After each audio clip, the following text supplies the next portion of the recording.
In this episode, I'll cover the principles you need to eliminate bad meetings. I mean, if you're not aware, bad meetings cost $339 billion a year in lost productivity, up to a full day per week per person for the average worker. So by the end, I'm giving you a set of principles and practices you can use to get rid of those forever, to accelerate your path, hit your numbers faster, more profitably, and help everyone around you thrive in the process. I've used and honed these practices with companies in the Fortune 500, the Inc. 5000, startups, scale-ups, and even mom and pop small businesses. So these are actually principles that work.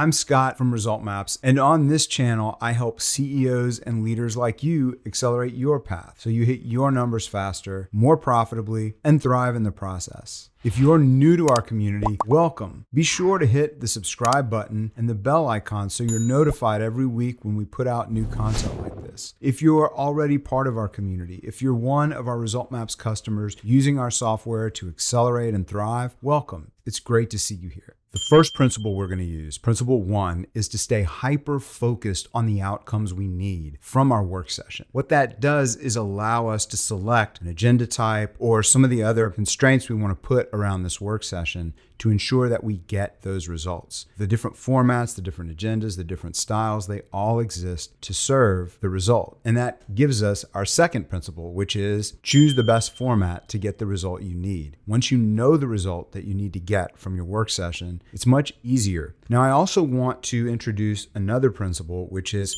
since we're thinking about results, let's make sure that we're being intentional about whether the session is for some kind of social or relationship goal or the work session is outcome focused. Because that result focus, that outcome focus really requires a very specific way of managing it. And what I find is that sometimes people jumble the two together and they're trying to achieve too many things in one work session, and then it gets very confusing and you're not able to get a lot of stuff done. So if you need to have a one-on-one with somebody to talk about work overall or reconnect with them or do your networking, I'm not going to talk about those. That's probably a subject for an entirely different video. So for now, we're just going to focus on these result-focused work sessions. The next principle is we're going to embrace the power of constraints. So the power of constraints is this principle.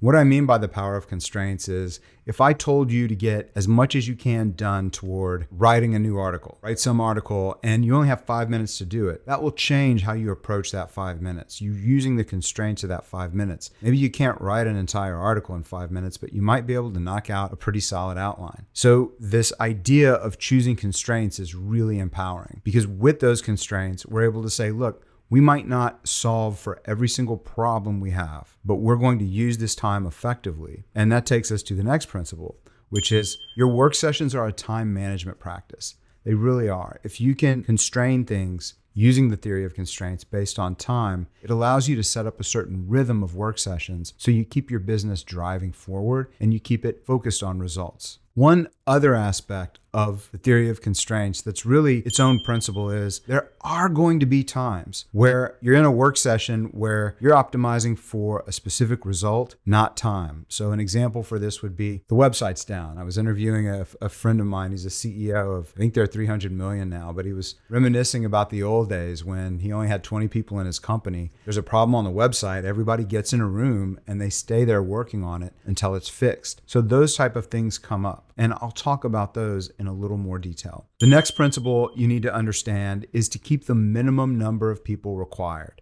So in product, we talk often about the minimum viable product or the minimum viable valuable product as a way to use constraints to whittle things down. So this is another technique for using constraints in a way that we don't create unnecessary friction for anyone on our team, any of our employees, any work groups around us. You need the minimum number of people necessary in order to achieve the result you need from your work session. That's going to let everyone else move forward on whatever they're working on without distracting them and without bringing them just to be a witness so they feel clued in. If you need to have a work session with a small group of people, but you also want to clue everyone into what you're doing, I'm going to give you a format at the end you can use to do that. The final principle when we talk about constraints is to open your mind to the different possibilities that come with time and space. So what I mean by this is The old school meeting from the 20th century almost always had someone either, or I'll say it almost always had people in the same place, same room, and then all kinds of crazy conference call technologies to make other people feel like they're in the same room. That's really a different world. Today, we have hybrid teams, we have all digital teams. We can all be together in a Zoom call or whatever your favorite platform is. So meetings already can be freed from constraints, and our work sessions are going to be freed from the constraint of needing to be in the same place. And through some techniques I'm going to show you in the next portion of this video, you can actually free them up from everyone needing to use the exact same time bucket to interact and achieve the goals of the work session. More on that in just a minute. If this is making sense so far, if these principles make sense to you, if they're resonating, go ahead and give me a yes in the comment and hit the like button. Let me know that these are resonating with you. We pay attention to the comments, we read all of them, and that helps us keep this high value, high signal, so you're getting the most out of it. Now that we've covered that, let's get into the different types of work sessions that I'm going to offer you so that you can replace bad meetings forever. So the first type of work session I'm going to give you is a strategic work session. These are where you're looking up from the road, looking up from day-to-day concerns, and really taking in the larger map. What's the terrain we're facing? What's the weather? What are the conditions around us?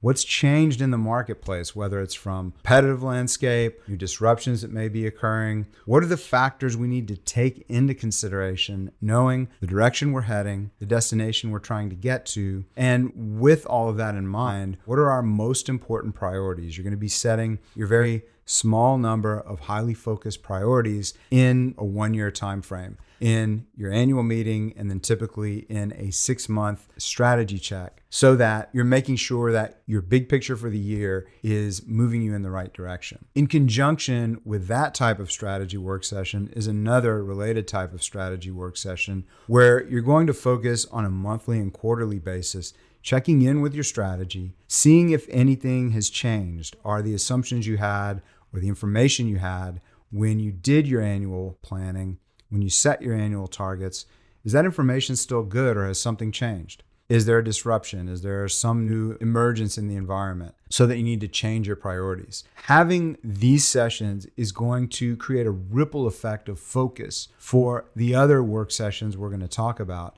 because you're going to be laying out priorities in a very specific and clear way that everyone can take in. And that allows everyone to make decisions on much shorter timescales, like day to day, month to month, week to week. So with that said, let's talk through our weekly work session. Our weekly work session now is really kind of the glue between that big picture and the everyday. It's going to bring those two things together in a way that is very meaningful, very focused, and again, allows you to adapt very quickly as changes occur. Everything I'm offering you here is designed to help high growth adaptive teams be able to adapt quickly. So on this weekly cadence, now we're going to block 60 to 90 minutes. At a minimum, you really need 60. Oftentimes you'll find you're going to use all that time if you're really coming together and leaning in. But in that weekly workshop, you're going to focus on checking in with your scoreboard, the health indicators you came up with in your strategic work sessions.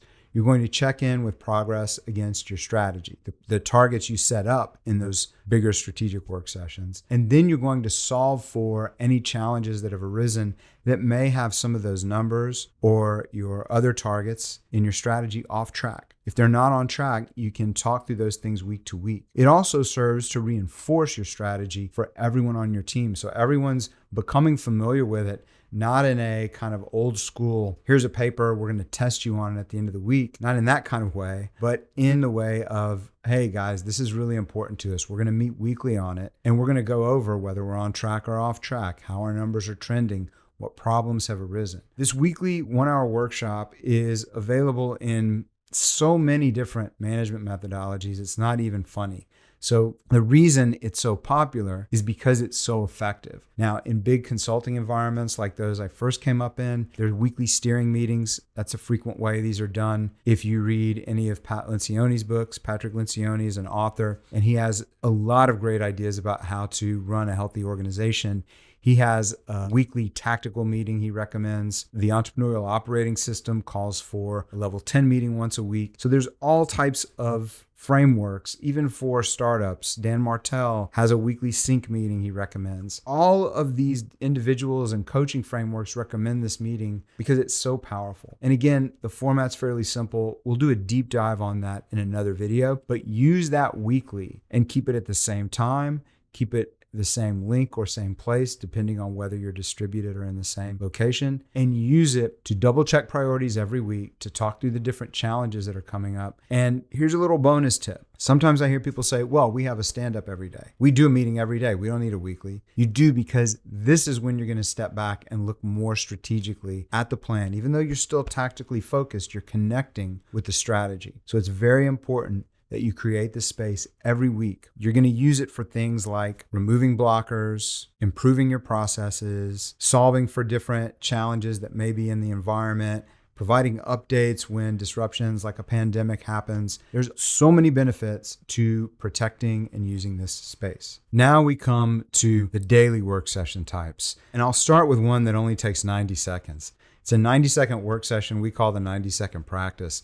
And it's something you need every single day if you want to be a high growth, highly successful, adaptive team. It is going to guarantee that you're at your best and focused no matter what comes up. And it requires you to simply answer 3 questions. What progress did I make today? Even if progress was, I learned what didn't work because nothing I tried worked and I wasn't able to make progress. That's a form of progress in and of itself. The second question is, what's the one thing I'm going to work on next? So I'm going to reflect on and also communicate my top priority for the next time I'm working. Then the third question is anything stuck or blocked? Is there friction of some kind that prevents me from making progress on the most important priorities I have? These 3 questions are so powerful because they serve a multitude of purposes. Firstly, they will provide a record of the progress you make day to day, which is incredibly important because studies have shown we forget within a day or two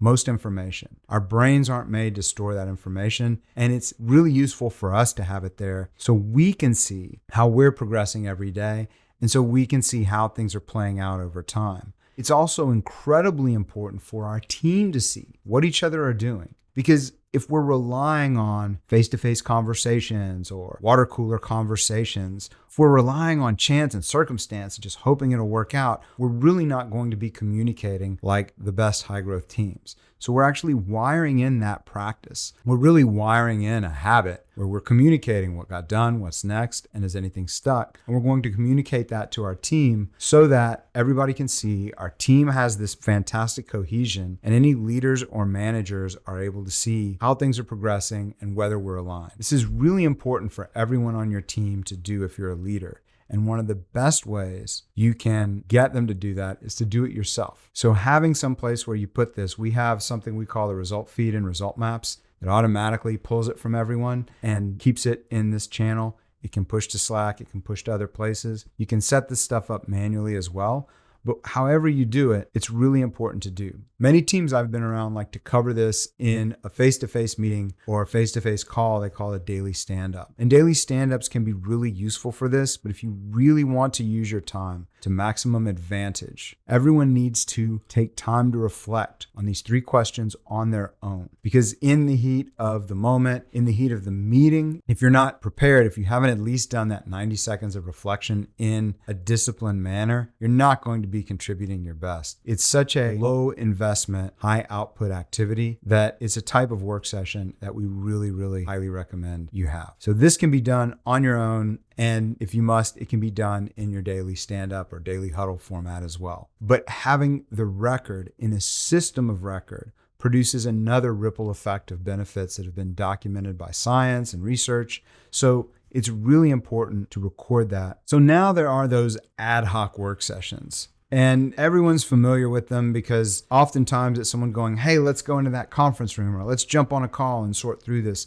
And it's awesome to do it that way. The very best of the best always know their outcomes. What you don't want to do is start an ad hoc work session and get completely distracted and off into left field. Know the outcomes you want for that work session. And when you ask someone to a work session like that, Have a specific outcome you're going for. Keep it with those principles we mentioned at the beginning of the video. Now, I was, from circumstance, pulled into having these work sessions over great distance about 20 years ago, actually now about 21 years ago. And at first I was really nervous, but I found that as long as we knew our outcome, it was very easy to solve problems back then on the phone. And then later, as the conferencing technology caught up, we were able to do more face-to-face. But even then, there's all kinds of ways you can connect across space to have a productive work session, so long as you know your outcome. And the great thing about these work sessions is when you're in your weekly meetings or sometimes in your quarterly meetings,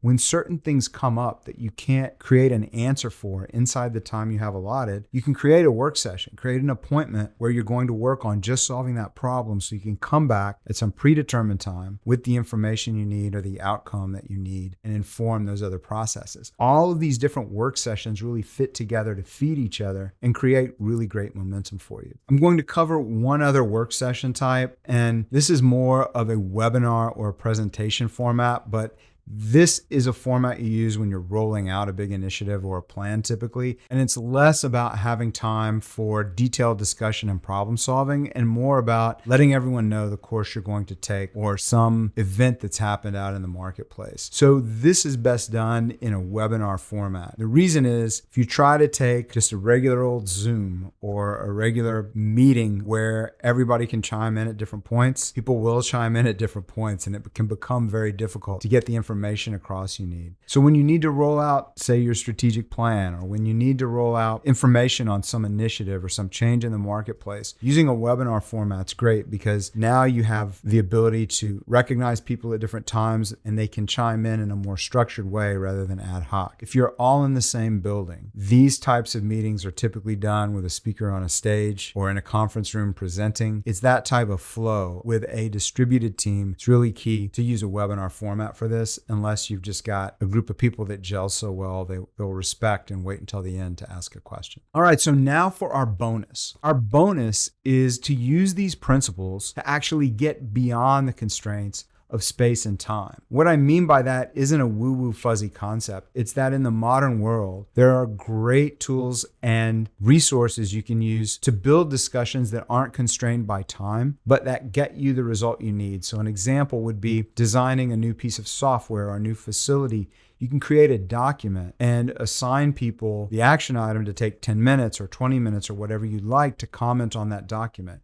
You can do the same types of things inside a lot of different cool tools that are out there. And if you're in result maps, we actually run weeklies this way for many distributed teams, or the software rather runs weeklies this way because people just log into their dashboard and they're able to log their issues, answer questions, resolve issues. You're able to actually do this without everyone having to be in the same space. So if you'd like more information on that or any of these types of work sessions, be sure to subscribe using the links I give you below, not just to the channel, but also to our newsletter. We've got a newsletter we send out to CEOs and leaders with even more tips and some deeper dives into many of these concepts. So if this resonates, if this information is useful and you're excited to go put it in place, give us a like and a yes in the comments. It means the world to myself and my team, and it lets us know which content resonates and what else you'd like to see if you drop that in the comments as well. If you know someone who could get value from these videos, another CEO, another leader, please be sure to share it with them. We're trying to help as many CEOs and leaders as we can, and meetings are a real challenge for every company out there. If you're new to this channel and you haven't subscribed yet, be sure to hit subscribe